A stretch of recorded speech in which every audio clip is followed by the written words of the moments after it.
What's the matter, you? All right, Genesis 45, I think. 46. What's that?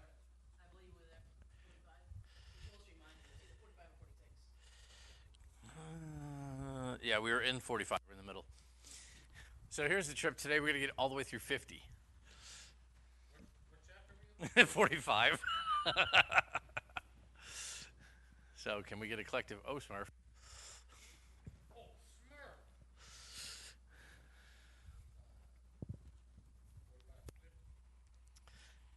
Yeah, we'll be skipping a couple of verses here and there.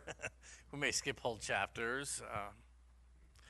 The crux of what we want to get actually doesn't take us to chapter 45, so I will probably tap out somewhere far sooner than that. Right. So if we can get into 47, I think I'll be happy. I'll be summarizing in a few minutes. I'll start summarizing. So why don't we pick up? Let's see. We got through to verse 8. So why don't we'll start in verse 9, and we'll begin reading, and then I'll start jumping us. What's that? Just read without comment? We'll see what happens. Sure. Right. Hi. Yeah. This is okay. I'll read. I'll read 1 through 9. How's it sound? And then you can pick up at 10. Then Joseph could not restrain himself before all those who stood by him, and he cried out, "Make everyone go out from me." So no one stood with him while Joseph made himself known to his brothers. And he wept aloud, and the Egyptians and the house of Pharaoh heard it. Then Joseph said to his brothers, "I am Joseph. Does my father still live?" But his brothers could not answer him, for they were dismayed in his presence. And Joseph said to his brothers, "Please come near to me." So they came near. Then he said, "I am Joseph, your brother, whom you sold into Egypt. But now do not therefore be grieved or angry with yourselves because you sold me here, for God sent me before you to preserve life. For these 2 years the famine has been in the land, and there are 5 years in which there will be neither plowing nor harvesting. And God sent me before you to preserve a posterity for you in the earth, and to save your lives by a great deliverance. So now it was not you who sent me here, but God, and he has made me a father to Pharaoh, and lord of all his house, and ruler throughout all the land of Egypt. Hurry and go up to my father, and say to him, Thus says your son Joseph, God has made me lord of all Egypt. Come down to me, and do not tarry." You shall dwell in the land of Goshen, and you shall be near to me, you and your children, your children's children, your flocks and your herds, and all that you have. Where will I nourish thee? For yet there are 5 years of famine, lest thou and thy household and all that thou hast come to poverty. Okay, so Joseph says, "All right, guys, you're going to go home and you're going to go tell dad I'm, one, still alive, and two, I'm now kind of, lord over all of Egypt. I just, tell everybody what to do here, and they do it. Come down." And he said, "I'm going to put you in the land of Goshen." Now, where is Goshen? This becomes important later on. It actually becomes important, I guess, right from the get-go. But Goshen is actually up in the Nile River Delta. Remember, we talked about the way the river flows and the mud flows down with it, and so the most fertile, coveted land in all of Egypt was in Goshen, in that Nile River Delta area. Flooded every spring. It was the most watered, most fertile area at any time, even during the famine. There weren't growing much, if anything, but it was going to be the most fertile area, and so he puts them in really prime real estate. For if you're an agrarian culture, you want well-watered, fertile ground, and that's where he's moving them. So not a bad deal for them. Verse 12. Oh, 45.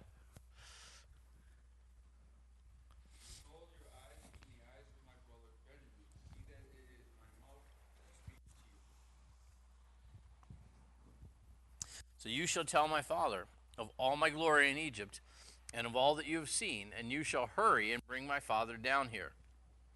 Then he fell on his brother Benjamin's neck and wept. Benjamin wept on his neck. Moreover, he kissed all his brethren and wept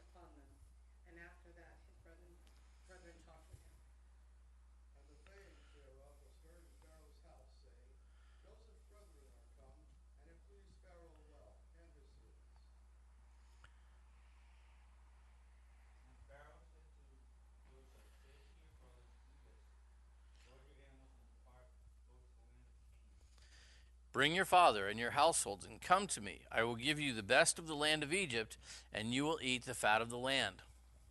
Now you are commanded to do this. Take carts out of the land of Egypt for your little ones and your wives. Bring your father and come.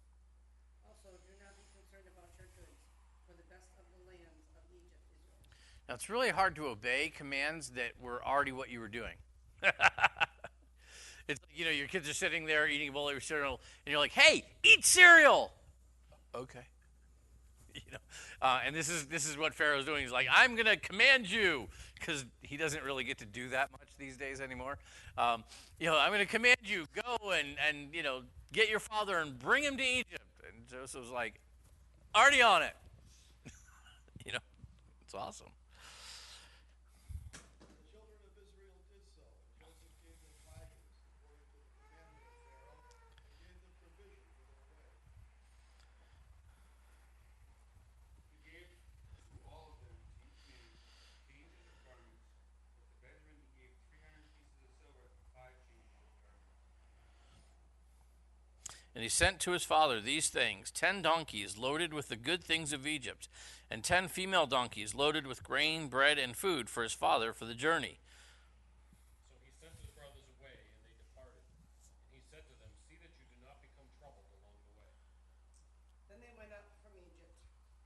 They went up out of Egypt, and came to the land of Canaan to Jacob their father. And told him, saying, Joseph is yet alive, and he is governor of all the land of Egypt. And Joseph's heart fainted, but he believed them not. So the news of Joseph's death didn't kill him, but the news that he was alive almost did. But when they told him all the words which Joseph said to them, and when he saw the carts which Joseph had sent to carry him, the spirit of Jacob their father revived. Then Israel said, it is enough. Joseph, my son, is alive. I will go and see him before I die. So this is Jacob's singular concern, which, 22 odd years later, you found out your son that you thought was dead at 17 is still alive, and wow, he's really made quite a thing of himself down there. And so he's excited. He wants to go see Joseph. So then the rest of this story is going to be them kind of migrating down. Now, when you think about Pharaoh's reaction, we got a little bit of it. We're going to see a little bit more of it. When you think about Pharaoh's reaction, what could be going through his mind at this point?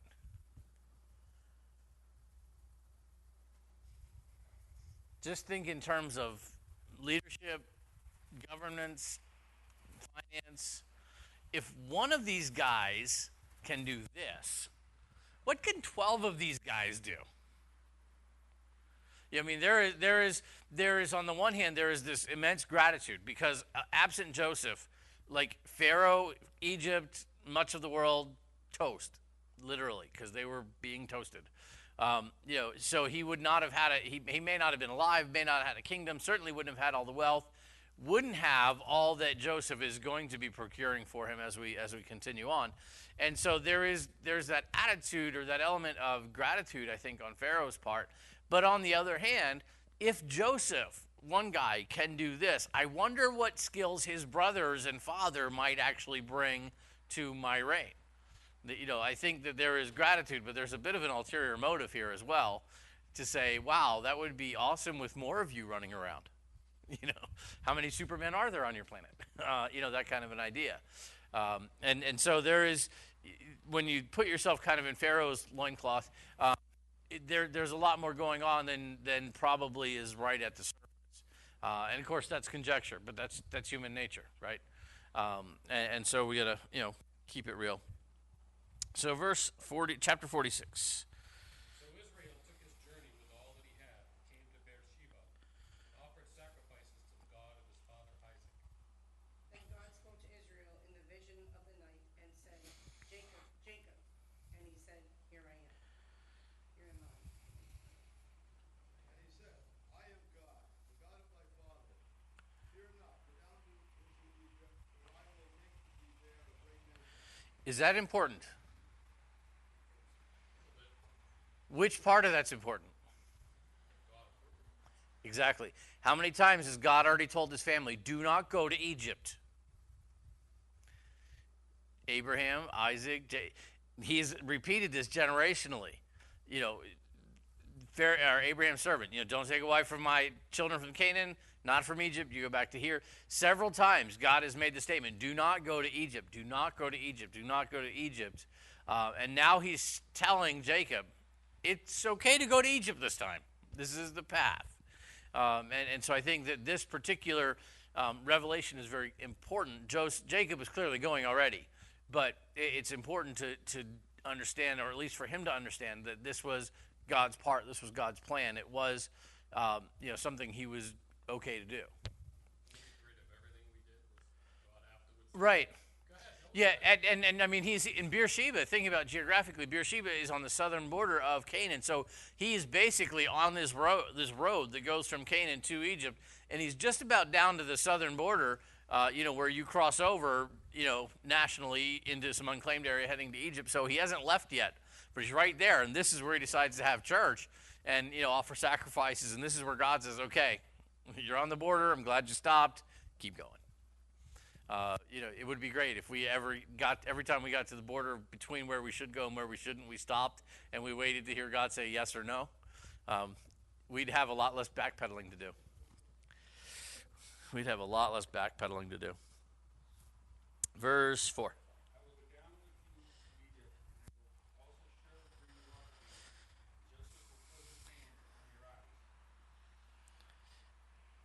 That actually kind of sounds like you're going to die there. Then it, Is that what that means? I think- will also surely bring you up again. right. Is that They're from Egypt, and I'll bring you back from Egypt? right. Bring them as a family. I'm going to make you a great nation. I will bring you up again. Not you personally. Joseph's going to put his hands. Right. Bring your family up. I think that Joseph's going to put his hand upon your eyes. That's that. You're going to die there. He's going to close your eyes. You're not coming back, but your family will. Then Jacob arose from Beersheba, and the sons of Israel carried their father Jacob, their little ones and their wives, in the carts which Pharaoh had sent to carry him. So they took their livestock and their goods, which they had acquired in the land of Canaan, and went to Egypt, Jacob and all his descendants with him. His sons, his daughters, and his sons' daughters, and all his descendants he brought with him to Egypt. All right, so we're going to skip down because this is now a listing of all the people that went. So let's get down to verse 26. God Joseph, thank you, Pastor. What? No names? All the souls that came with Jacob unto Egypt, which came out of his loins, besides Jacob's sons, wives, all the souls, were 3 All right, so how much is the score? For those of you the old King James, it just says 66. Yeah, I know. Yeah, a score is 20. So, so it's 66 people. And then, And the sons of Joseph who were born to him in Egypt were 2 persons. All the persons of the house of Jacob who went to Egypt were 7. so 70 people in total. That's a fair family. It's a fair sized family. I mean, that's Joseph had 2 kids. And their names were, anybody remember? Wait for it. Ephraim and Manasseh. Yeah. Well, no, I only remember because those, we'll let it play out. Let's summarize too quickly here. Verse 28. Then he sent Judah before him to Joseph to point out before him the way to Goshen, and they came to the land of Goshen. So Joseph made ready his chariot and went up to Goshen to meet his father Israel. And he presented himself to him, fell on his neck, and wept on his neck a good while. And Israel said to Joseph, now let me die, since I have seen your face, because you are still alive. Joseph said unto his brethren and unto his father's house, I will go up, shew Pharaoh, and say unto him, my brethren, my father's house, which were in the land of Canaan, are come unto me. And the men are shepherds, for their occupation has been to feed livestock, and have brought their flocks and their herds and all they have. So it shall be when Pharaoh calls you and says, what is your occupation? that you shall say, your servant's occupation has been with livestock from our youth even till now, both we and our fathers, that you may dwell in the land of Goshen, for every shepherd is an abomination to the Egyptians. Now that's an interesting cultural singularity. It's a bit of a hint. One of the great mysteries is, when did these particular events transpire? Egyptology is in a state of flux, and there are several main thoughts about just about everything that has to do with Egypt. Granted, we're dealing with an empire that is thousands of years old. When did Jacob's family migrate down to Egypt? And the bigger question, when did the Exodus occur? There are hints and clues along the way to try to help us, and we can, with some reasonable certainty, pinpoint one of two locations. How's that for time? One of two basic time periods, couple hundred years apart, couple different, and there are a couple dynastic changes in these stories that kind of make it difficult. But one of the things that we see here as a clue is Egyptians were beef people. They weren't lamb people. They were like Americans to the English. Mutton is not cool in Egypt, right? Just like we love our steaks and hamburgers in the U.S., they were kind of the same way. So this is just kind of a hint. He's putting them up there. One of the reasons is, being up there, one, it's fertile, it's well-watered area, but it's a little segregated from much of the rest of Egypt, because a lot of Egyptians, the fact that you have sheep is going to be a problem culturally for them. And so there's a little bit of a segregation. And so that's a clue if you ever start trying to dig through when did these things happen. There was a period in Egyptian history where there were a group of nomads called the Hyksos that had, for a short time, kind of conquered Egypt, and they were a nomadic people. They weren't native Egyptians, but they came in, they conquered, and they set up rule for a while.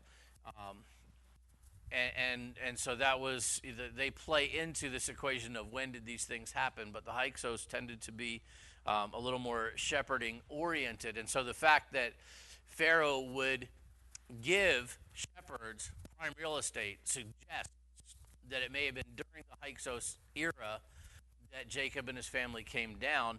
Later on, we're going to get to, in Exodus, there arose a Pharaoh that did not know Joseph. That's an indication of a dynastic change in Egypt, which happened. You've got native Egyptians reconquering, historically, the Hyksos, driving them out. Now you would have gotten a Pharaoh who was not beholden to Joseph at all, and his family. So that's a distinct possibility, that they came in during this Hyksos period, that they went into slavery at the next dynastic change, and then kind of the time frame for when they exited. Once you get that, we know they were there 430 years. You kind of do the math and you get to where you're going. But there's a lot of conjecture around, when did they go in, when did they come out. Ultimately, to the story, to its truthfulness, to its impact, it doesn't matter. And the state of Egyptology being in flux, it does complicate the process. So we've never, and we won't, we're going to go through it, talk about it in Exodus, and I probably will not say the word Hyksos in 13 weeks in the book of Exodus, because for the point of this, it doesn't matter. Who is the Pharaoh when Israel left Egypt? Honestly, it doesn't matter. We've got it narrowed down again to two, Akhenaten or Ramses II, but at the end of the day, it really doesn't matter. And we can't tell with absolute certainty. So, and that's more a problem of secular history than biblical history, knowing who did what when.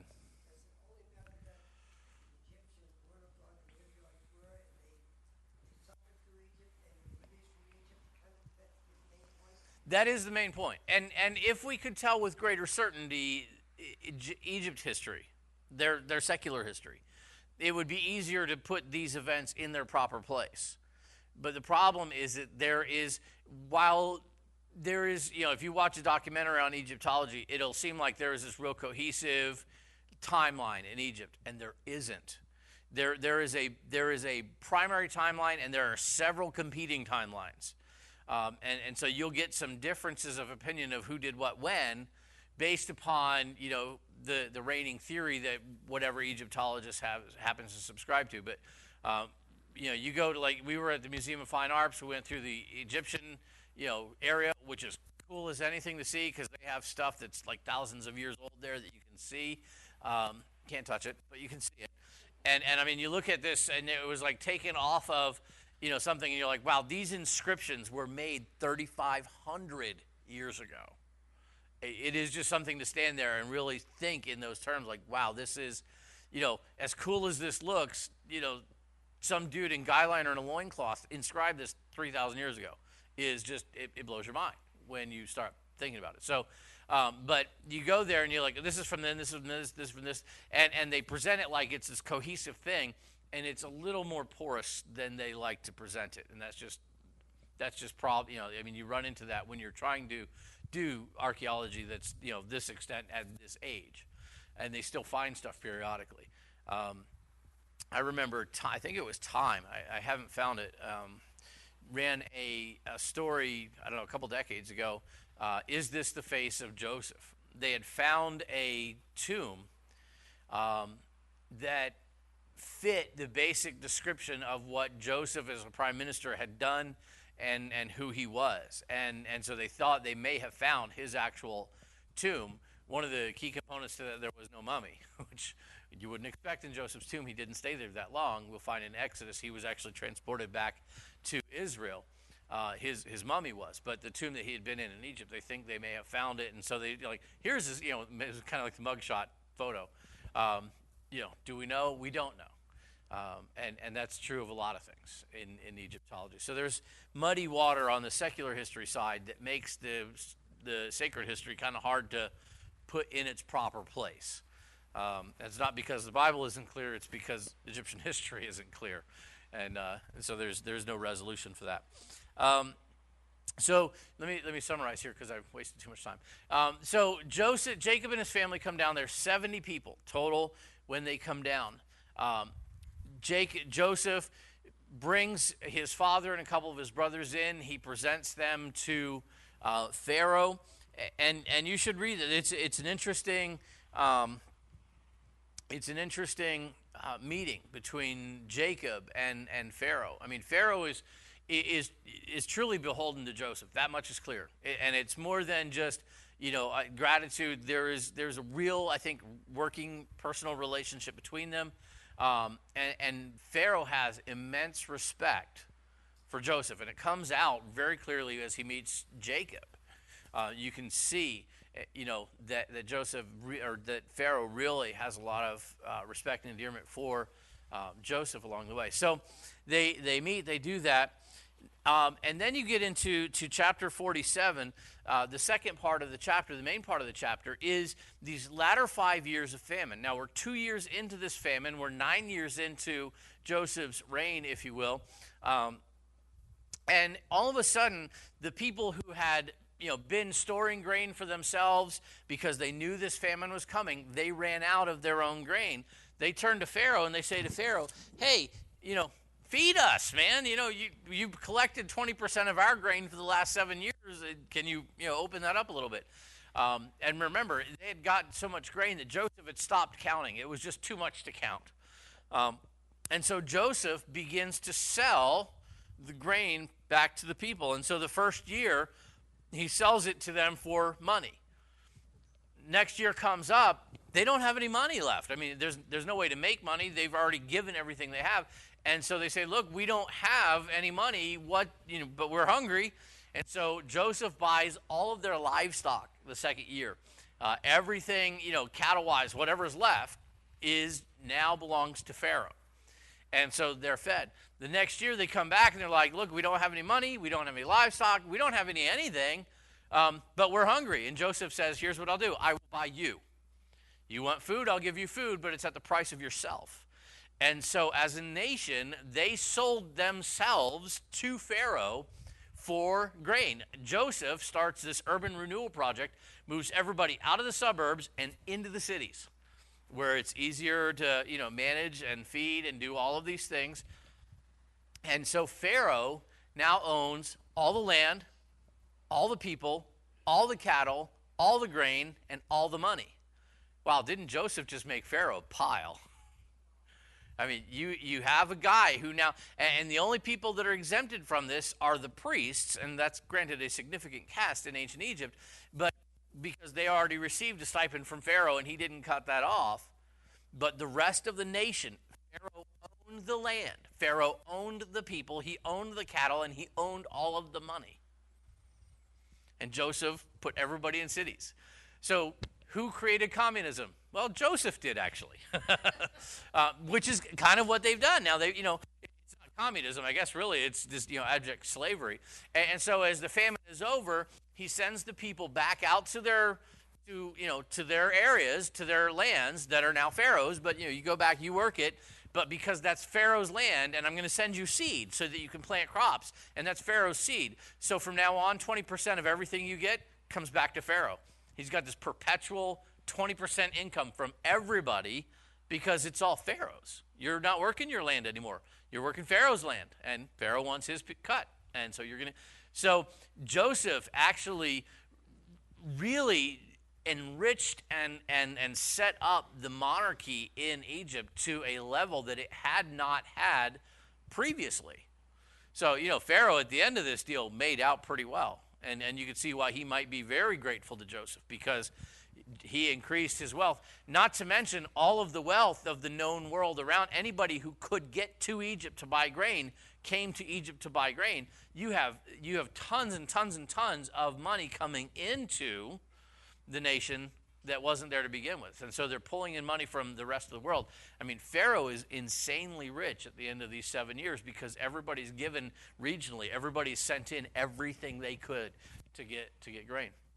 So not a bad deal that Joseph managed over a period of 14 years and managed for Pharaoh. I mean, Joseph was wealthy, but only at, Pharaoh's whatever Pharaoh gave him, which I'm thinking as much money as he made for Pharaoh, he did okay for the rest of his life.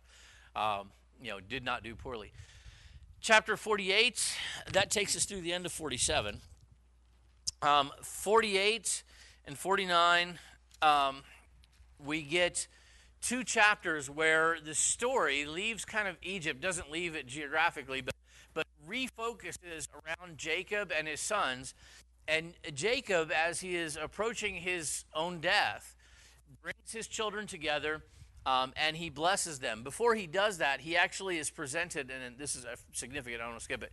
Joseph brings his two sons and presents them to Jacob, his father. And so, Jacob is glad to see Joseph, and then, wow, your kids as well. And Jacob does something different. He actually takes Joseph's two sons. You think about the tribes of Israel. Is there a tribe of Joseph? You think about all the time you've spent in the Bible. Is there a tribe of Joseph? The answer is no. And the reason there isn't is because he gave Joseph a double portion. He said, I'm going to take your two sons, and they're going to become my sons. Any kids you have after this, they're yours. But these two, they're mine. The tribe of Ephraim, the tribe of Manasseh are actually Jacob's grandsons, not his son. These are the two sons of Joseph. And so there are two tribes of Joseph, not one. And so he gives him this kind of double portion as he sees it.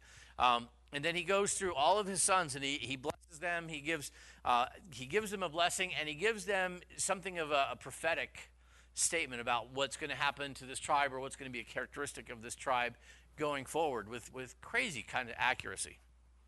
And that's 48 and 49. Chapter 50, Jacob dies.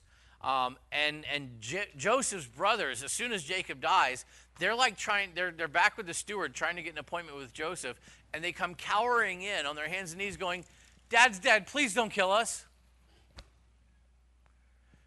And this is, they're thinking that the only reason they're alive is because Joseph was waiting until Jacob died, and then he was going to kill them. And again, you get the statement, you guys totally missed this. all of these bad things that have happened to me, all of this negativity, all of these trials, these were God's plan to send me here to preserve life. You think you sold me into slavery. The reality is God sent me here, and slavery was just the vehicle that brought me here. It was the vehicle that put me into the place where God wanted me to be. He said, I'm here to preserve your life, not to take it. And so that's kind of chapter 50 is that's the drama that plays out with his brothers thinking, we're dead now. And Joseph's like, no, I really mean it. I'm here to protect you. I'm here to feed you. I'm here to preserve life. And then chapter 50 ends with the death of Joseph. And so Jacob dies. Jacob, they take him back to the cave, Machpelah, where Abraham and Sarah had been buried, where Isaac and Rachel had been married, where he buried Leah, and now Jacob joins Leah in that cave. Joseph, right before he dies, gives a declaration to his family saying, when God brings our nation out of Egypt, make sure you take my bones with you and put them in the cave, because that's their family grave. And so there's a reason you can't find Joseph's actual bones in Egypt, because they're in Israel, not in Egypt. And that was his. And we find in Exodus that they actually did carry his bones up when they left. So that gets us through the end of Genesis. That's the Cliff Notes version, but.